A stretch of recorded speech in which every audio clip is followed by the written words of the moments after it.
ब्रह्मणे नमः।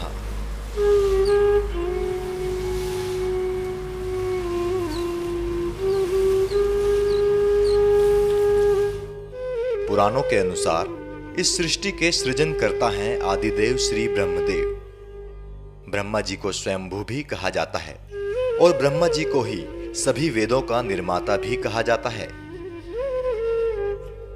यूं तो संपूर्ण ब्रह्मांड ही परम पिता भगवान ब्रह्मा का घर है, किंतु पृथ्वी के बारे में कहा जाता है कि यहाँ एक जगह ऐसी भी है जिसे भगवान ब्रह्मा का पृथ्वी का घर कहा जाता है, और वह जगह है तीर्थराज पुष्कर। राजस्थान की अरावली की पहाड़ियों के बीचों बीच बसा पुष्कर एक खूबसूरत शहर है। पुष्कर में यूं तो अनेकों मंदिर हैं, लेकिन इन सभी मंदिरों में सबसे खास है भगवान ब्रह्मा जी का मंदिर। इसी मंदिर को ही जगत पिता का पृथ्वी का निवास कहा जाता है। एनएमएफ न्यूज भी भगवान ब्रह्मा के इस पवित्र धरती के दर्शन आपको कराने के लिए पुष्कर पहुंचा। अजमेर से महज 14 किलोमीटर दूर स्थित पुष्कर तक पहुंचने से पहले हमें अरावली की पहाड़ियों की खूबसूरती को करीब से देखने का मौका मिला। हजारों सालों से यहाँ खड़ी ये पहाड़ियां गवाह हैं राजस्थान के समृद्ध और गौरवशाली इतिहास की। अरावली की पहाड़ियों के बीच बने इन्हीं रास्तों से होकर हम पहुंचे राजस्थान के देवालय पुष्कर, जहां राजस्थानी संस्कृति और राजस्थानी कला के रंग वातावरण में हर तरफ फैले हुए थे। हर सड़क, हर गली मानो राजस्थान के अतीत की सभ्यता की गौरव गाथा सुना रही हो। इन्हीं गलियों से होकर हम उस जगह पहुंचे जिसे राजस्थान का सबसे बड़ा और पवित्र तीर्थस्थल कहा जाता है, पुष्कर सरोवर। कहा जाता है कि भगवान ब्रह्मा ने सृष्टि का निर्माण इसी जगह से ही करना शुरू किया था। सृष्टि मात्र के प्राणियों के पापों के नाश करने के लिए जो तीर्थ बनाए गए हैं, उनका सबसे आदि तीर्थ भगवान पुष्कराज, जिसको आदि तीर्थ बोलते हैं, वो जगत पिता ब्रह्मा का ये ब्रह्म सरोवर है। इसी पुष्कराज का जब सृष्टि का निर्माण कार्य शुरू हुआ तो भगवान Brahma is the creator of the world, सारे संसार को बनाने वाले जगत पिता ब्रह्मा है। भगवान विष्णु जो सारी सृष्टि का पालन पोषण करते हैं, और भगवान शंकर जो सृष्टि का डिस्ट्रॉय करते हैं, सृष्टि को नाश करते हैं। उन्हीं क्रम के अनुसार जब भगवान ब्रह्मा से कहा गया कि आप सृष्टि का निर्माण करो, तो भगवान ब्रह्मा ने अपने ब्रह्मलोक से कमल का पुष्प गिराया और कहा जहाँ भी जाकर ये सृष्टि ये गिरेगा वहीं पे मैं अपना सृष्टि का निर्माण कार्य शुरू करूँगा। तो जगत पिता ब्रह्मा के द्वारा गिराया गया कमल का पुष्प ब्रह्मांड के 3 प्रदक्षिणा लगाता हुआ यहाँ आके गिरता है। उसके गिरने से सप्त पाताल छेदन होकर अंदर से जल निकलता है, जिसका नाम पड़ता है पुष्कर।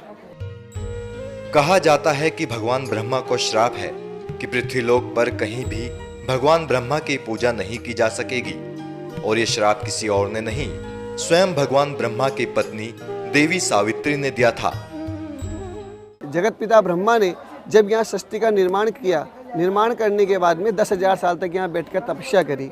तपस्या करने के बाद में अपने शरीर में से सारे देवताओं को, जीव जंतु पशु पक्षी मानव सबको उत्पन्न करने के बाद में जगत पिता ब्रह्मा ने यहाँ बैठ कर यज्ञ का आयोजन किया।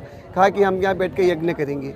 यज्ञ करने के लिए जब उनकी ब्रह्मा के 2 पत्नी होती है, पहली पत्नी होती है माता सावित्री, दूसरी पत्नी होती है वेद माता गायत्री। तो पहली पत्नी समय पे उपस्थित नहीं हुई, तो उन्होंने दूसरी पत्नी वेद माता गायत्री को अपने पास में बैठाया और यज्ञ शुरू हुआ।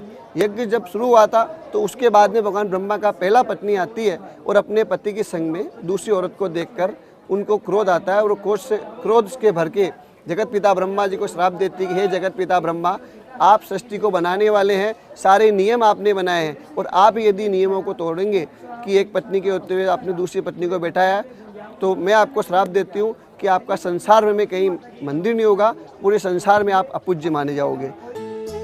पुष्कर स्थित ब्रह्मा मंदिर में भगवान के दर्शन के लिए देश ही नहीं अपितु विदेशों से भी बड़ी संख्या में श्रद्धालु आते हैं, और कहा जाता है कि एक बार भगवान श्री राम भी पुष्कर यात्रा पर आए थे।